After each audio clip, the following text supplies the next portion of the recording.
went for college education in Indore for a while, and he graduated from St. Stephen College, Delhi. After that, he went to Oxford. First, he went to this SOS for his Doctor of Philosophy. Initially Bachelor of Philosophy and then Doctor of Philosophy.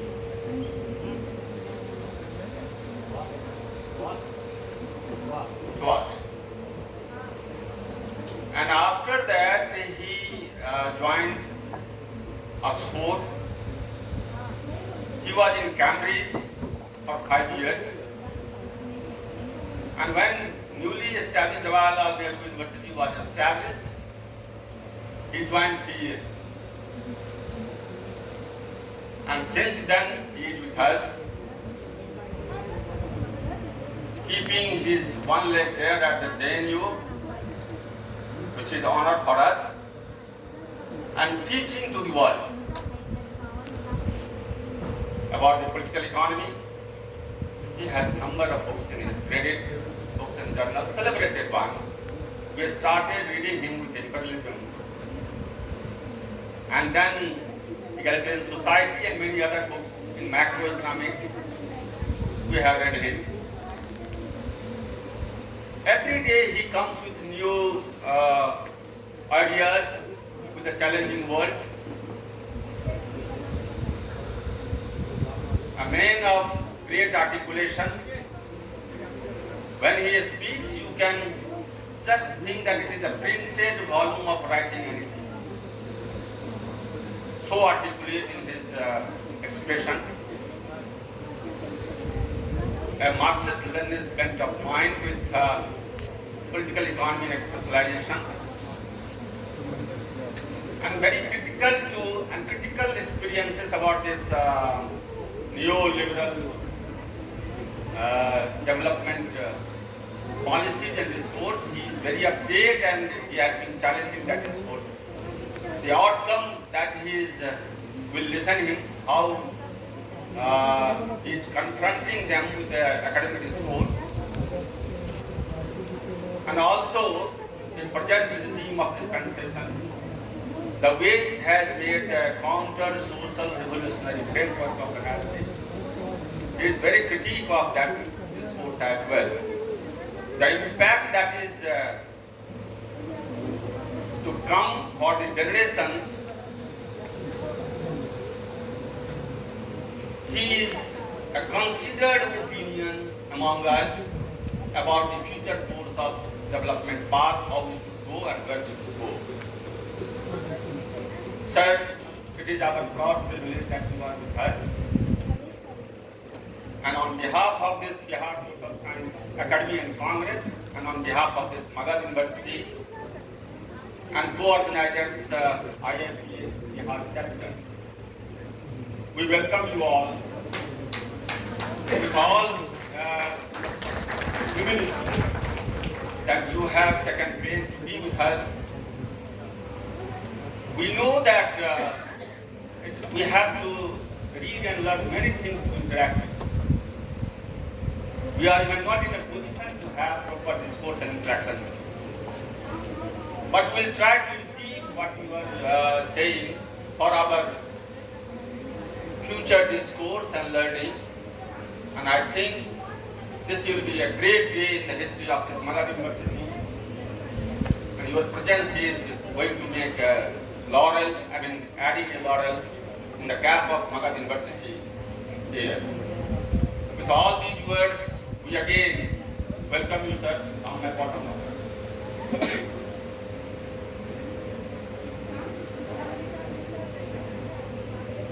And I think we have information that Vice Chancellor is on way and is coming. But I think it will be judicious that we should invite him to deliver lecture. And when Vice Chancellor comes, the kind of formality and welcome those things will be done in due after lecture. So may I request Professor Patnaik to take the dais and be done.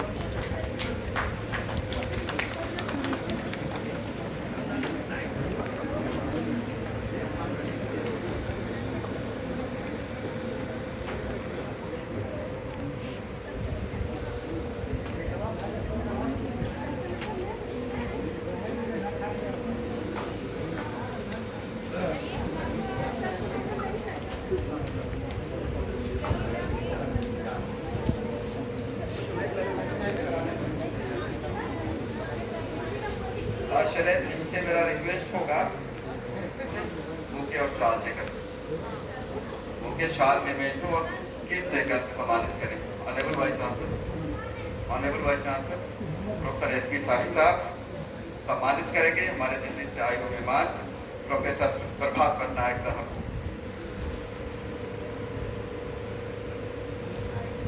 Honourable vice chancellor Magadh university professor S P साहब प्रभात पटनायक साहब को सम्मानित कर रहे हैं। सारे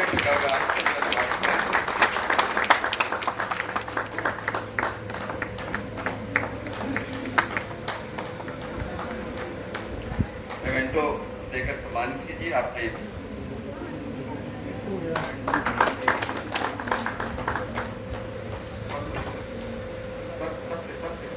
honourable vice chancellor request होगा कि सर को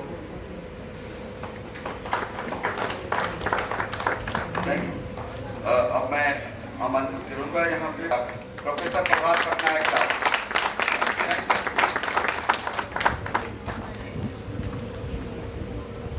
Vice Chancellor Professor Shahi, Professor Divakar, other assembled guests, ladies and gentlemen. First of all, I am very grateful that I have been given this opportunity to address a present audience. The main theme of this conference is growth, inequality, and poverty. These are broadly the themes I will be speaking about, though I will be doing so in the context of the Indian economy.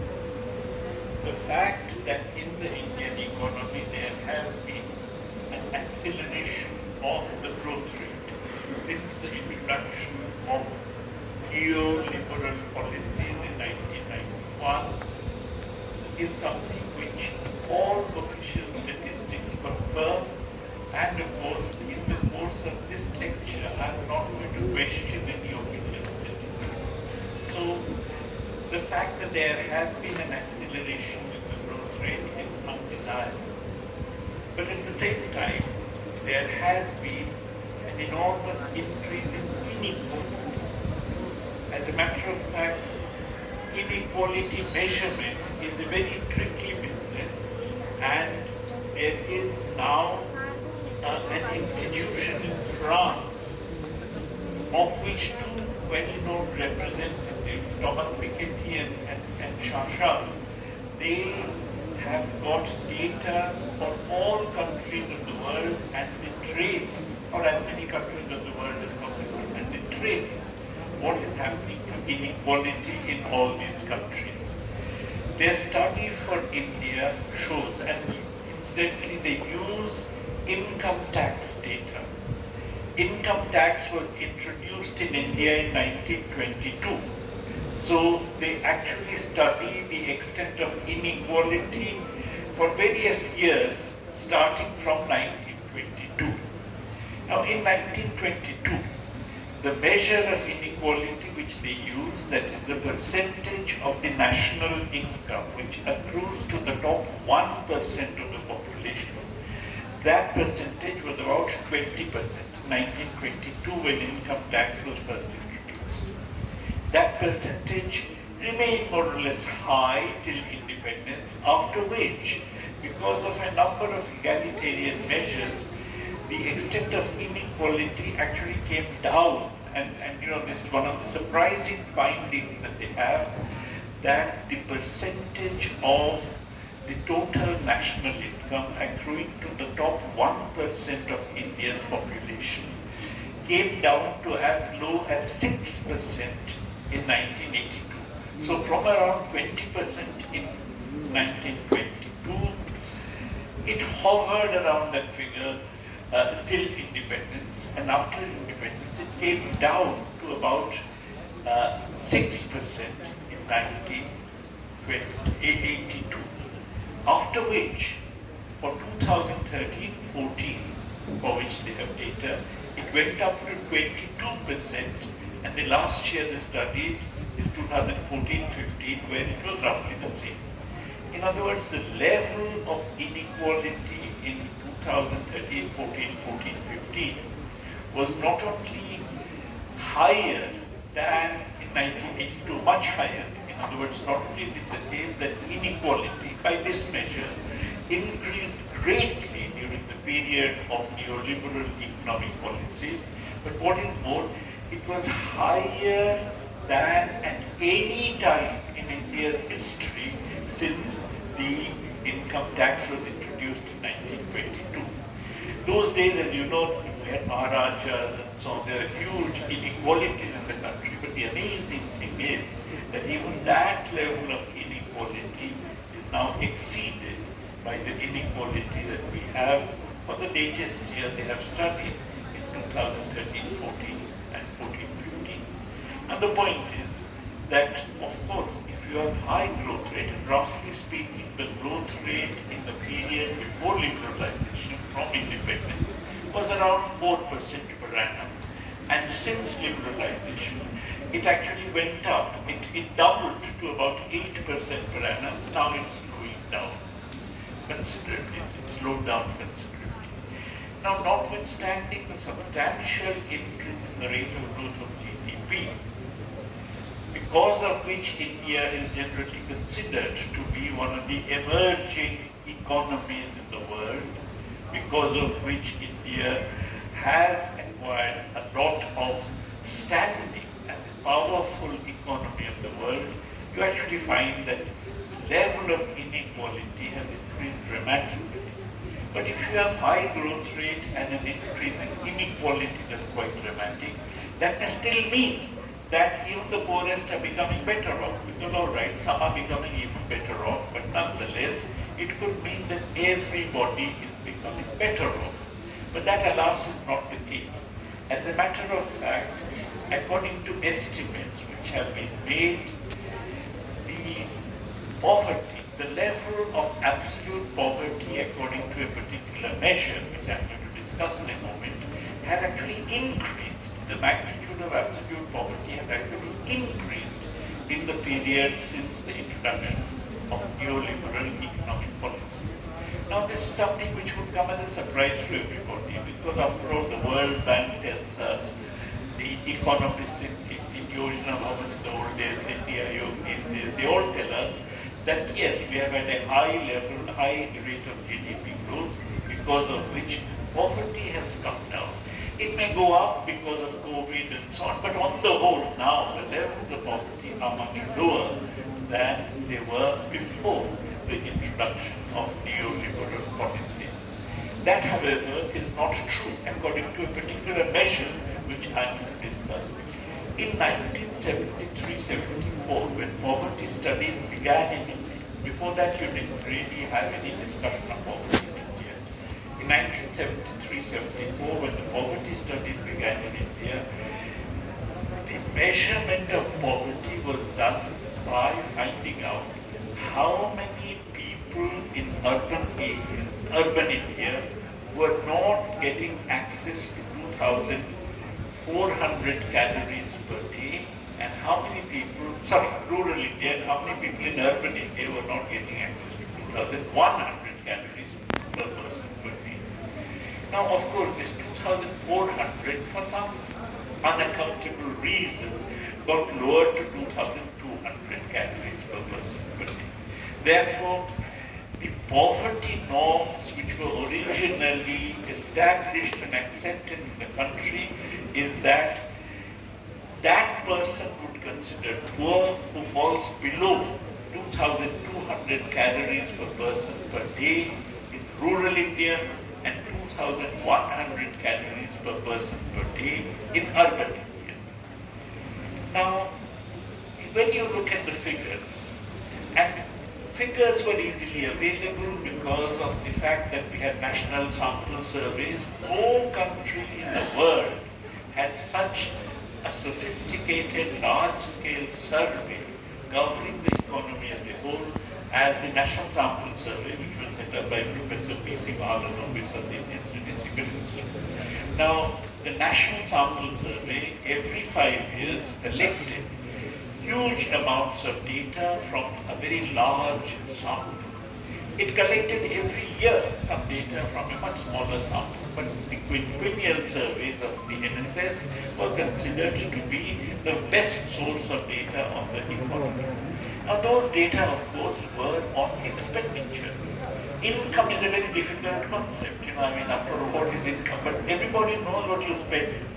So, based on NSS expenditure data, then they collected data on what all you spend on, how much you spend on rice, how much you spend on dal, how much you spend on ghee, and so on and so forth. And then the NSS used to also estimate the calorie intake of the population that actually spent all this from the expenditure data. Now, on the basis of that, in 1993-4, which is the first year after the introduction of neoliberal policies in 1991, the first quinquennial NSS survey was in 1993-94. According to that survey, 58% of the rural population was below that nutritional norm. When you compare it to the survey which takes place in 2011-12, again by the NSS quinquennial survey, then you find that this proportion of people below 2,200 calories per person per day has increased from 58 to 68%. For urban India, the proportion in 1993-4 was 57%, and that percentage has increased to 65% in 2011-12. Now therefore, by the Planning Commission's own measure and by the data which are accepted by the government as being reliable, to find that the magnitude of absolute poverty in the country has actually gone up over this period. But then how is it that actually the government agencies are claiming the opposite? The reason is the following.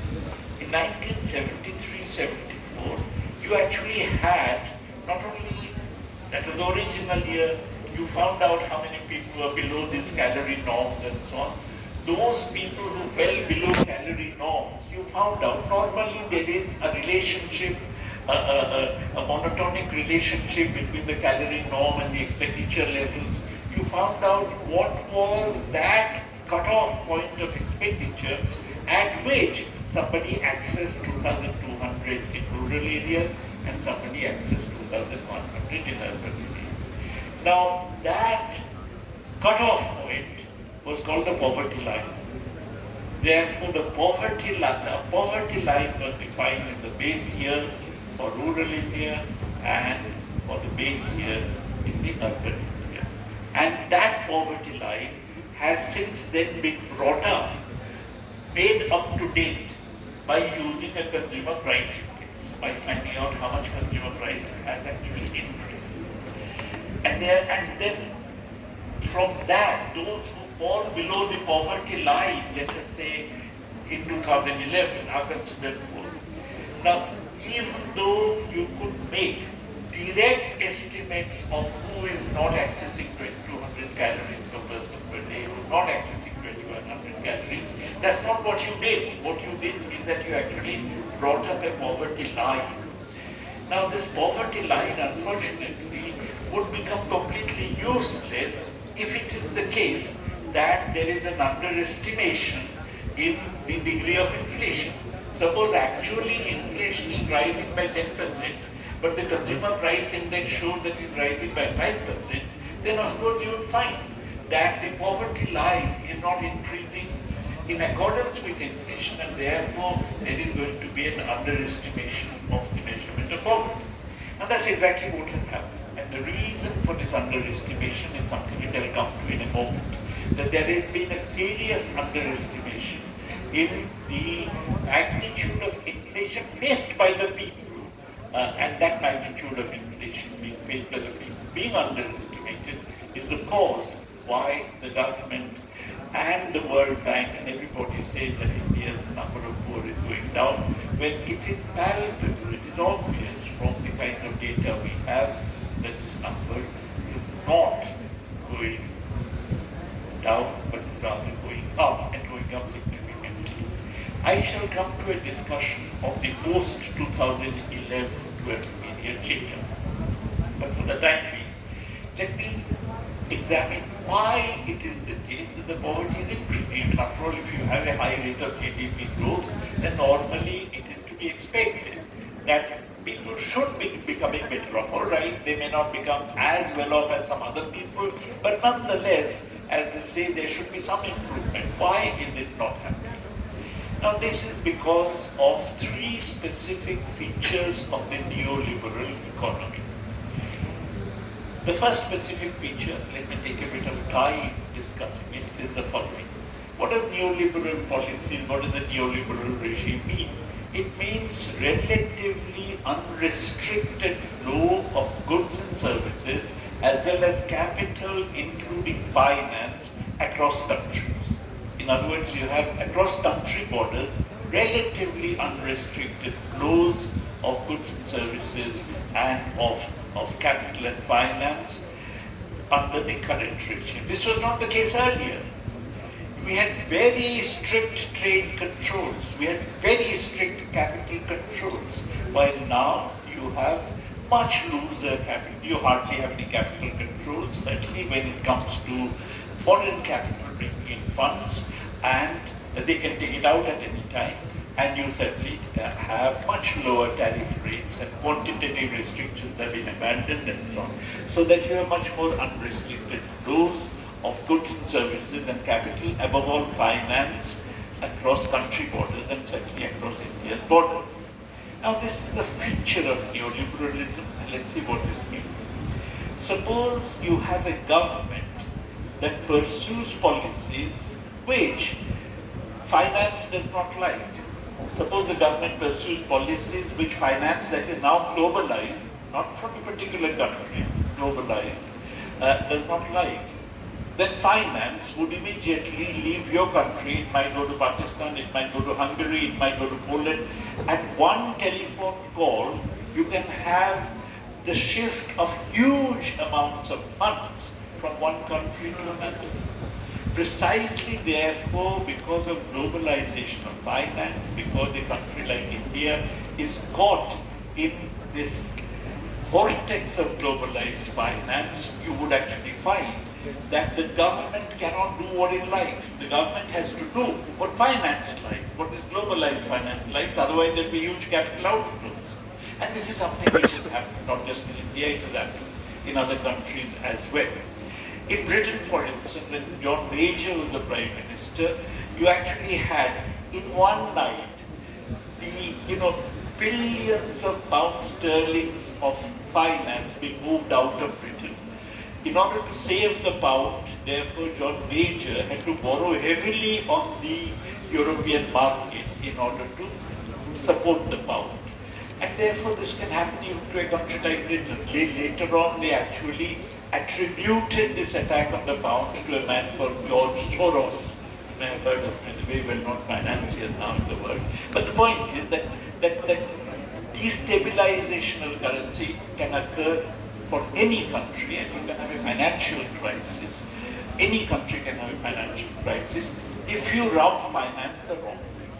Now, this is one of the very important features of globalization, which many people are not even aware of, and of course, it therefore undermines the autonomy of the nation state. Putting it differently, you have international finance. Finance is international. It can go from one country to another. But you have nation states. The states are confined to individual nations. And if so, then international finance always has the upper hand vis-a-vis the nation state in dictating the latter policies. Now, one implication of this, of course, is that the nation state's policies are now geared towards exclusively supporting the interests of international finance and international capital. The state cannot then go around supporting workers, it cannot go around supporting peasants and so on. It may, of course, be careful, be cautious, be, chary of withdrawing support from others, but the kind of regime that we had before liberalization came in, when the state appeared to stand above all classes and do good things, occasionally do something good for workers, occasionally support, and they set up a whole mechanism for the peasants. Now that is something which the state cannot do. Now this is something which also is apparent in state policies. Over time, in particular, state support for the peasant agriculture and for the petty production generally, by which I mean craftsmen, fishermen, etc., has been going down greatly after the neoliberal policies. Now, this, as I said, as far as the peasant agriculture is concerned, this shows itself in terms of the fact that a whole range of subsidies that the peasantry used to get earlier are now no longer operative. Secondly, a whole range of price support. Agricultural prices fluctuate a great deal in the international market. As a matter of fact, if you look at the history of India's freedom struggle, it really took off in the 1930s. India's anti-colonial struggle took off in the 1930s, and one of the reasons for this taking off was a substantial support from the peasantry. The peasants joined this struggle in large numbers. And one of the reasons that they joined this struggle was because the world's Great Depression of the 1930s hurt the peasantry immensely. As you know, they got indebted and so on, particularly in undivided Bengal. There was a huge increase in the burden of debt, similarly in Punjab and so on. And then subsequent governments, Fazlul Haq government in Bengal, Choturam, the Hayat Khan government in Punjab, of which Choturam was a minister, they tried to provide debt relief to the peasants in many different ways. But the point is that the peasantry was hurt badly. When the peasantry was hurt badly, a promise was made to the peasant by the anti-colonial struggle, by the leaders of the struggle, that this kind of crisis you will never again face. That come independence, you will never again face such enormous drops in the prices of your produce. And as a matter of fact, in the post-independence period, you actually had the government introducing an enormous mechanism for supporting prices. That mechanism in the case of food grains took the form of having the Agricultural Prices Commission, now what is called the Commission on Agricultural Costs and Prices. And in the case of cash crops, it took the form of several boards. You had the tea board, rubber board, coffee board, coir board. All these boards had a marketing function. And if the price would fall, then they would go and buy in the market to support the price as well. The Indian peasants were concerned.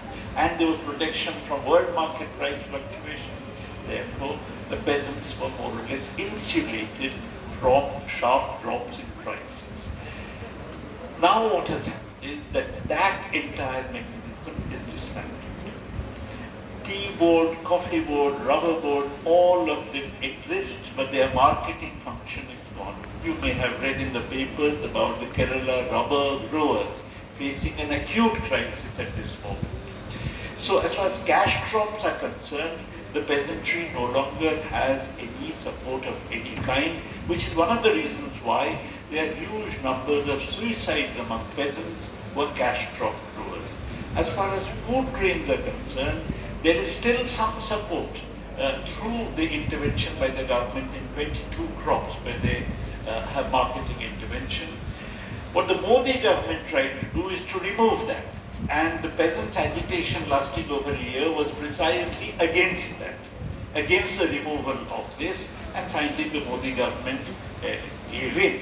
But the point is that the agenda, it still remains on the agenda, even though temporarily the government has backed out, because it is part of the agenda of international institutions like the World Trade Organization, like the World Bank and so on, and it is something which is backed by globalized finance capital. So because of this, you have now, with the withdrawal of subsidies on the one hand and absence of price support on the other hand, you have the peasantry undergoing a massive squeeze. There's a squeeze on peasant incomes which is quite unprecedented.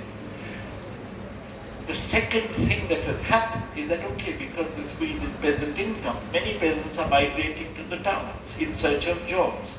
As a matter of fact, between 1991 census and 2011 census, 15 billion, if you look at it, the census enumerates the peasant population or the agricultural population under two heads. One is cultivators, the other is laborers. When you look at the number of cultivators between 1991 and 2011, that number has gone down by 15 billion. Some of them may have become laborers, but many others have migrated to towns in search of jobs. And this is where the second feature of neoliberal policies comes in. And that second feature is that there is relatively open movement of goods and services. That basically means that you have to introduce new processes, new products and so on, because if you don't, then of course imports would come and outcompete you. Therefore, the rate of technological change has gone up quite dramatically relative to the rate of GDP growth. Now, the rate of growth of employment is simply the rate of GDP growth minus the rate of growth of labor productivity. Technological change typically takes the form of increasing the rate of growth of labor productivity, and therefore, even though you may have an 8% growth rate in GDP, if you have a 7% growth rate in labor productivity, in that case, your employment growth rate is just 1%. Now, this is something which, by the way, many of our leaders do not actually see or understand. I find them exhorting that, look, we must raise labor productivity growth. Fine, raise labor productivity growth, but the fact that it is inimical to the rate of growth of employment is something which is not often appreciated by them, even though it was well understood by the anti-colonial struggle and by Gandhiji, who actually had said that we must have some control on the rate of growth of labor productivity. Now, therefore, you find that even though earlier the rate of growth of GDP was only about 4%, and now, until the recent slowing down, it even went up to 8%. The rate of growth of employment earlier was about 2% per annum. Now it has come down to about 1%. Again, before the current slowing down, came down to 1% per annum. This is true not just of India, this is true everywhere. This is true in China, for instance. Manufacturing employment in China as something which has grown relatively slowly. Okay, of course, in the beginning there was a big thrust to manufacturing employment, but when you look at what economists call the elasticity of employment with respect to output, that means for a 1% change in output, how much is the 1% increase in output, how much is the increase in employment? In China is pretty close to zero. Pretty close to zero. And even in India, it has really come down very dramatically. And incidentally, as the rate of growth goes up, your rate of growth of employment, the elasticity comes down even more. So, on the one hand, the peasantry, petty producers are squeezed because of the withdrawal of support by the state. On the other hand, when they migrate to cities in search of jobs, there are no jobs because employment growth is now in India has been less than the rate of growth of population, and therefore we can infer from the rate of growth of the workforce. Because of this, generally there is a squeeze on the incomes of large numbers of people. But of course, there's a third factor, which is why, as I mentioned earlier, the consumer price index understates the rate of inflation. And that's because of the privatization of large numbers of services like education, healthcare, and so on.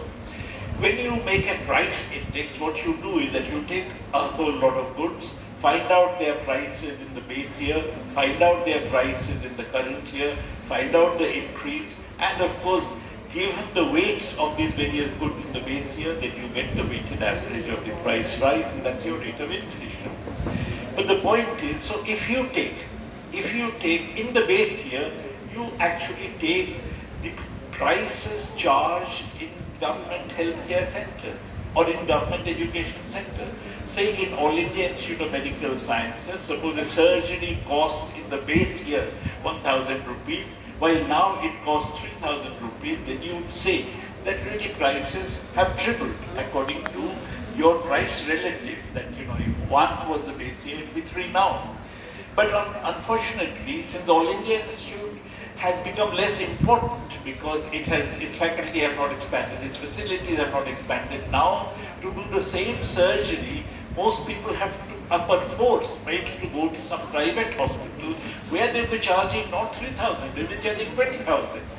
Therefore, the effective increase in prices that people have to pay is much, much greater than the prices that are captured by your consumer price index number.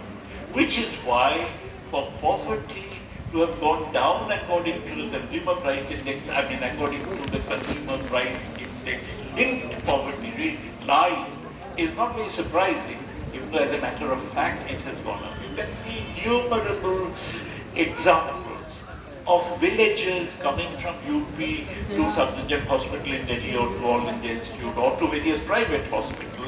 When they come to private hospitals to save a child who has got sick, in that case they actually, sometimes to meet the bill, sell off their land.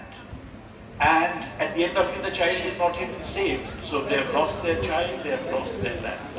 And this is the kind of thing which actually means that, of course, their consumption goes down and therefore poverty goes up. So, because of this feature, namely privatization of services, the squeeze on peasant agriculture and petty producers, and the much more accelerated rate of growth of labor productivity, which is brought about because of competition among producers who are open to foreign competition, you find that in the neoliberal economy, necessarily there is a rise in the poverty ratio. Now, I have so far talked about only to the period up to 2011-12. After that, things have become even worse. As a matter of fact, the next quinquennial survey of the NSS after 2011-12 was in 2017-18. And the 17-18 survey showed something which is so dramatic that actually it took everybody by surprise. What it showed is that the per capita, not of the poor, not of any particular group, not of people below some kind of a cutoff point, per capita real expenditure in rural India had declined between 2011-12 and 2017-18 by 9%. Now this was dramatic, and the per capita, which means that, obviously the rich, their consumption does not decline. Their real expenditure doesn't decline. So obviously for the poor, the decline must have been even sharper. So this was such a dramatic finding that the government, the current government, did two things. Firstly, it suppressed the findings. They are not yet released, and the figures I am quoting were some newspapers. There was a leak, and that leak was published in some newspapers, because of which we got to know about these. And the second thing it did is that it discontinued the National Sample Survey in its old form, in the form that Professor Magadh had started it. And therefore now what the new form will be, whether expenditures are going to be, expenditure data are going to be picked up or not, I don't know. But the point is that we have no comparable expenditure surveys to 2011-12 since then, but every indicator suggests that there has been a dramatic fall as far as dramatic increase in distress, certainly in rural India, and distress in rural India spills over to urban India with people migrating to towns and crowding the urban labor market. So, this is a phenomenon which again brings us up to the eve of COVID-19. After COVID-19, things have become even worse because you find that the increase in unemployment is quite sharp. Two things have happened. After COVID-19, during the COVID year, as you know, India had one of the most dramatic lockdowns. One of the most dramatic lockdowns among all countries in the world because of which there's a very sharp decline as far as the GDP is concerned. Now, this decline was offset in the year 2021-22, and since then, the growth has not been very remarkable. As a matter of fact, if you take 22-23 and compare it to 19-20, which is the last year, which was, let's say, pre-COVID normal, then you find that the annual average growth rate has just been about 2.5% per annum. Forget about the drop. You simply compare the two endpoints and calculate the compound growth rate. It's just 2.5% per annum. And everybody expects that the growth rate is going to slow down further in 2023-24. But even worse is the rise in unemployment, because the unemployment was rising even before COVID. In 2018-19, it was 6.3%. In 2017-18, 4.7% is going up. And now it is, for the latest month for which we have data by the CMIE, which is the Center for Monitoring the Indian Economy, for the month of March, it was 7.8%. Now, whatever it is, you have some increase in GDP, may not be very large, as I mentioned, 2.5% per annum. Now, if you have some increase in GDP, there should be some increase in employment, and 2.5% is certainly higher than the rate of population growth. So, unemployment should not have gone up. The fact that unemployment has gone up, as I mentioned, from around 6.3% in 2018-19 to 7.8% now suggests that actually the recovery that has occurred after COVID has really occurred not so much in the employment-intensive industries, which are typically the petty production, small production sectors, but it has actually occurred much more in the large capital, large industrial sector. That when it comes to small capitalists, small workshops and so on, they continue to languish because of the crisis which of course COVID thrust upon them.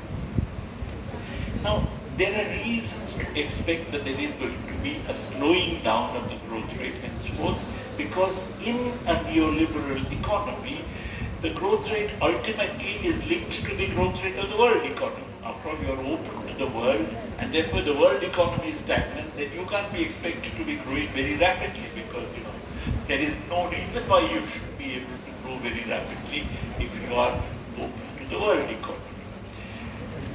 And the world economy is slowing down, and this is something which is really affecting all kinds of countries. It's affecting a large number of countries. The entire world economy is slowing down, and it's not surprising that in the Indian economy too is slowing down. It's not surprising that unemployment is rising in the Indian economy. Now, therefore, as far as my understanding goes, the neoliberal capitalist phase, the phase of neoliberal capitalism has really come to a dead end. That you are not going to have a revival of the world within the parameters of neoliberalism anymore. Let me spend a word in discussing why this crisis. Why should there be a crisis? Why should there be a crisis afflicting the entire world? I think the reason is quite simple, namely what neoliberalism did is that, earlier the American workers, the British workers, the French workers, German workers, they were not exposed to competition from the Indian, the Chinese, the Bangladeshi or the Indonesian workers. What neoliberalism did is that by opening up these barriers to trade, now capital relocates in China, it relocates in Vietnam, it relocates in Bangladesh and exports to Europe, exports to America. Therefore, now the American workers are exposed to competition from the third world workers. The third world workers have much lower levels of real wages. That's because they have huge amounts, they are located in the midst of huge amounts of labor reserves, which were created because of the industrialization of the colonialism. Therefore, here, many of you in Economist would have read Arthur Lewis's Unlimited Supplies of Labor, that here the wages are more or less at the subsistence level. But on the other hand, in America, in Germany and so on, the wages were actually rising, had risen substantially. But now that rise has ended, if anything, there is a fall. Joseph Stiglitz, a very well-known economist from New York, who actually got a Nobel Prize once, made a calculation. According to that calculation, if you look at the real wage per average male American worker in 1968, and you compare it with the real wage of an average male American worker in 2011, we found that in 2011 it was marginally lower than in 1968. Now this is something which is really quite remarkable. So when you look at wages worldwide, the vector of wages is not really rising, not rising to any significant extent. But on the other hand, the vector of labor productivity is going up everywhere. That basically means that the share of wages in world output is falling. That means the share of surplus in world output is rising. There's a redistribution in income within countries and in the world as a whole from wages to surplus. Now, if you give a rupee of wage to a worker, whether it is India, in France and so on, then the worker will more or less complete the whole rupee. But if you give a rupee of income to a surplus earner, whether an upper bureaucracy or an upper professional or a capitalist, then they would consume a part of it and actually set aside the other part for future consumption. That's what economists call savings. So the savings per unit of income is greater as far as the surplus earners are concerned compared to the wage earners. Therefore, every such redistribution has the effect of lowering the proportion of saving in income and therefore reducing the level of aggregate demand. And if that happens, then investment also slows down, because of which there is a tendency towards stagnation. The tendency towards stagnation, because of stagnating demand in the world economy, was kept in check for a while in the 1990s and earlier this century through what they call asset price bubbles. You have speculative bubbles, so which have nothing to do with the real price of assets. If I buy a house, let us say, whose real price, whose cost of production is, let's say, 100,000 rupees, but I buy it for 300,000 rupees because I'm midst of a speculative bubble where I think I can sell it day after tomorrow for 400,000 rupees, I do so. The chap buying it from me for 400,000 rupees does so because he feels that he can sell it day after tomorrow for 500,000 rupees. That's what is called a speculative bubble, where prices build up which have nothing to do with the basic realities of the cost of production and so on, and when this happens, many people feel that they are wealthy, and when they feel they are wealthy, their consumption goes up. So speculative bubbles, there was a dot-com bubble in the 1990s, then there is a housing bubble earlier this century, which actually kept world economy more or less afloat, despite the tendency towards overproduction relative to demand that I have been talking about. But with the collapse of the housing bubble, no such similar bubble has taken place, and you can't really force people to speculate. You can't put a gun to their head and say speculate. Therefore, there is absolutely no prospect of a revival of world demand within the context of the existing neoliberal regime. State expenditure is something which, again, as I mentioned, finance tends to frown upon. Most states have got fiscal responsibility legislation that limits the magnitude of the fiscal deficit, so they can't even borrow, and they can't even tax the rich because that would also frighten finance. So state expenditure is kept in check, something that John Maynard Keynes had advocated as an antidote to recessions can no longer work in today's world the way it could earlier because of the hegemony of globalized finance. By the way, John Maynard Keynes was very, very opposed to the idea of finance being globalized because he could see that if finance is globalized, then the nation state would lose its autonomy in order to intervene in the economy, which he wanted the nation state to do in order to keep up the level of employment, because he was worried that if unemployment of that order of magnitude continues, in that case, the Bolshevik revolution has just occurred, that the workers in the advanced capitalist countries would overthrow capitalism.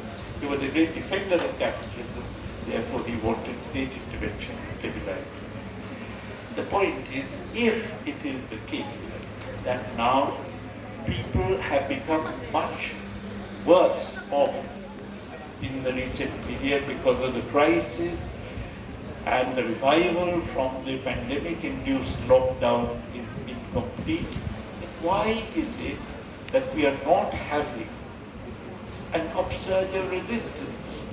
Why is it that actually resistance has not taken place the way we would have expected that it should be taking place? And this is where I come to the point that the reason why resistance, there has been no upsurge of resistance, is because of a deliberate attempt to shift the discourse. The social discourse has been shifted away from material conditions of life towards creating hatred for the other. You pick up a minority group, that minority group is some hapless minority group, can be a religious minority, ethnic minority, or whatever. In the case of Hitler, it was the Jews. And then you focus society's attention on creating a kind of hatred against that minority group, and therefore people are, there's a shift of discourse away from the material conditions of life towards the othering of this minority. And this is something which is happening all over the world, including in India, in ways that we know. Therefore, the emergence of neo-fascism as a tendency all over the world is to be explained by the fact that in my view, that neoliberalism has got into a dead end, has got into a crisis, and neo-fascist groups exist in all countries as fringe phenomena at all times, in modern times. But on the other hand, they move center stage with the support of big capital, and which provides them with media support and which provides them with financial support, and that's how they manage to move center stage. And they move center stage in order to shift the discourse in the manner that I have been talking about. Shift the discourse, they create this unity among the potential resistors, that means the workers, peasants, and so on, and because in these ways tend to blunt the prospects of any resistance being mounted against the worsening conditions that neoliberalism, in its death throes, is causing as part of the working people are concerned. Now, against this, as we know, an upsurge is also taking place, and including in our country, an upsurge is taking place. The peasants are on the move, etc. So that, even though belatedly, you find that the resistance is building up against the material deprivations which are being visited upon the people because of the functioning of neoliberalism, and above all because of the crisis of neoliberalism. But this also is a moment for us to think in terms of what is possible. That okay, even if you get rid of your fascism and so on, what can this country achieve? I believe that on our agenda at this moment, even more urgently than ever before, should be the creation of a welfare state. Now, the creation of a welfare state, to my mind, does not mean just giving doles to people, just creating some reservations to this particular community, that particular community. That's what's happening. I'm not against it, but I think that's not enough. It's not enough from my point of view for at least three reasons. Firstly, that any largesse on the part of the state is like an act of charity. That here is this great political formation that is actually giving us some doles. It denies dignity to the recipients of these transfers. Secondly, it can be withdrawn at any moment. It can be stopped at any moment. Now we know the kind of difficulties that are happening with MD-NREGS, because now you have to be digitally proved that you actually participated, and digital proving is not always possible in all villages. Therefore, effectively, MD-NREGS is to an extent being rolled back. So, these kinds of transfers, of which we are seeing a plethora at the moment, these kinds of transfers are subject to withdrawal at any moment. Thirdly, they are all necessarily targeted. They are all necessarily discriminated. They are necessary that if you below X amount of income, then you are liable for the transfer. If you are above X amount, then you are not liable for the transfer. I would suggest that a welfare state in India must provide to every citizen a set of fundamental economic rights. Like we have fundamental political rights, we must have a set of fundamental economic rights, which are justiciable, which are constitutionally guaranteed, which are universal, and which, of course, because they are rights, nobody can take away from them, and every government would be more or less beholden to ensuring that those rights are provided.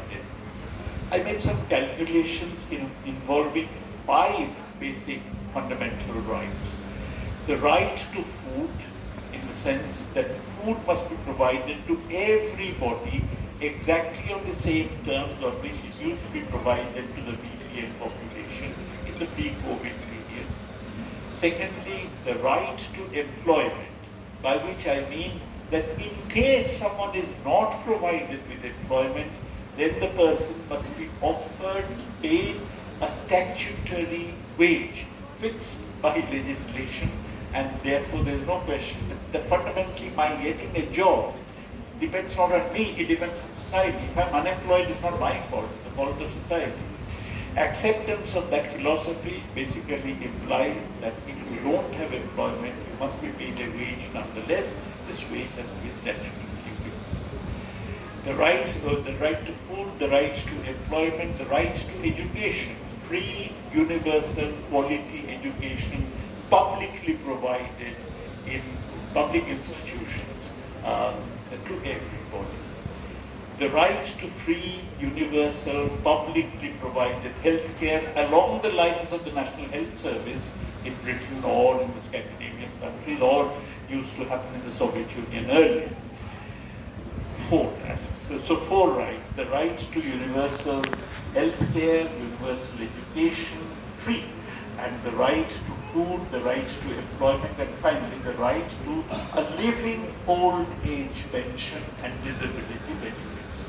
Now, as you know, non-contributory, as you know, the non-contributory pension in India which is provided is laughable, 200 rupees per month, which is really ridiculous. The pension amount, it should be a living pension, at least about 3,000 rupees per person per month. And if you provide all these rights, you may say, but we have the money to provide all these rights. As a matter of fact, we do have. We very easily can provide these rights because according to a calculation which I made, over and above what is spent on all these schemes, there are some schemes in each of these areas. Over and above what we spend in these schemes, we would require to spend an additional 10% of the GDP. Now, if you want to spend 10% of the GDP, then you don't have to actually raise 10% of the GDP. You have to raise a smaller figure because some of the tax comes as the amount is being spent. Therefore, in order to spend 10% of GDP, you need to raise additional resources of about 7% of GDP. Just two taxes levied on the top 1% of the population would get you 7% of GDP. One is a 2% wealth tax, only on the top 1% of the population. And the other is a 1/3 inheritance tax. That means if I belong to the top 1%, I want to give my property to my children. In that case, 1/3 of that property, before it goes to children, must actually go to the state. Now, these two taxes are very much within the kind of philosophy of capitalism. As a matter of fact, countries like Japan, even United States, have inheritance taxes, like Europe, even higher than the 1/3 I'm suggesting. And as far as the wealth tax is concerned, at least two persons who were aspirants in the US presidential elections, Bernie Sanders and Elizabeth Warren, they had proposals of wealth tax, which actually Elizabeth Warren had a proposal of a 1% and 2% wealth tax, two slabs, 2% on the rich, 1% on the poor. Bernie Sanders had a proposal which was a far more graded wealth tax, which at the top went up to 7% of the wealth. What I'm suggesting is nothing compared to that, because I'm saying 0% for the 99% of the people and only 2% wealth tax in the top 1%, which is really quite small. And secondly, an inheritance tax. Japan has a 40% inheritance tax, while I'm suggesting only 1/3. The philosophy of capitalism suggests that, this is what the philosophy of capitalism says.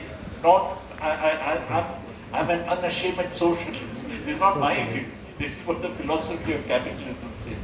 They say that the capitalists get an income because they have some special talent. Okay. Now let's accept that. If they have some special talent and they get an income, it doesn't follow that their child has special talent. The child has to demonstrate that talent in order to be eligible for, entitled to getting a similar income.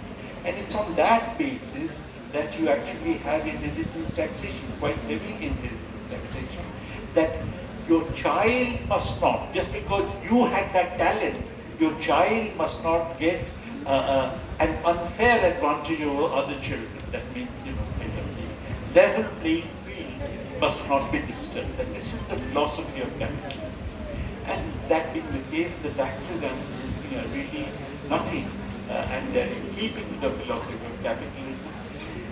Interestingly, in America, when Elizabeth Warren suggested these wealth taxes, 20 billionaires wrote a letter, made a public statement saying, yes, please tax us. We deserve to be taxed because the poor deserve to be supported. Alas, in India, that is not the case, because the ethics here is completely different. But I think we could actually try that. And if so, then not only would we remove the ground from under the feet of the fascism, but we would be able to build India into a wonderful welfare state. Thank you very much for your patience.